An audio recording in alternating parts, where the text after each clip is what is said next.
মামা কি করতেছেন? মামা বইসা বেশি বৈশা বৈশা কি করতেছেন এখানে?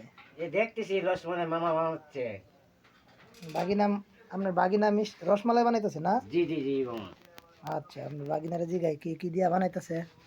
এই যে রসমালাই, এই যে আসসালামু আলাইকুম, সবার কি অবস্থা? এই যে প্রথমে বাকালা থেকে এক প্যাকেট মুড়ি নিয়ে আসলাম। তারপর ওই ব্লেন্ডার করছি মুড়ির সাথে অল্প একটু চিনি দিলাম। এই যে ডিব্বার দুধ, সাথে 2টা ডিম দিছি। ওই বানাইতেছি সরিষার তেল দিয়ে রসমালাই। সরিষার তেলটা কি জন্য দেওয়া? ওই তো হাতে লাগে যায় যে, তো তো অনেক প্রিয়। তো এগুলা কি রসমালাই হবে? ইনশাল্লাহ। তো এগুলা প্রস্তুত করা হইতেছে, তারপরে কি এগুলা দুধ দিয়া জাল দেওয়া হবে নাকি না শিরার মধ্যে দেওয়া হবে?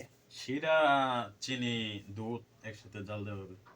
আচ্ছা, তো খাইতে সুস্বাদু হবে অবশ্যই, হ্যাঁ। ইনশাল্লাহ। ঠিক আছে, প্রস্তুত করা হচ্ছে। প্রস্তুত করার পরে খাওয়ার সময় আপনাদেরকে আবার আরেকটি বিনোদন দেব। ভিডিওটা খাইতে কেমন হয় পরবর্তীতে অবশ্যই জানাবো।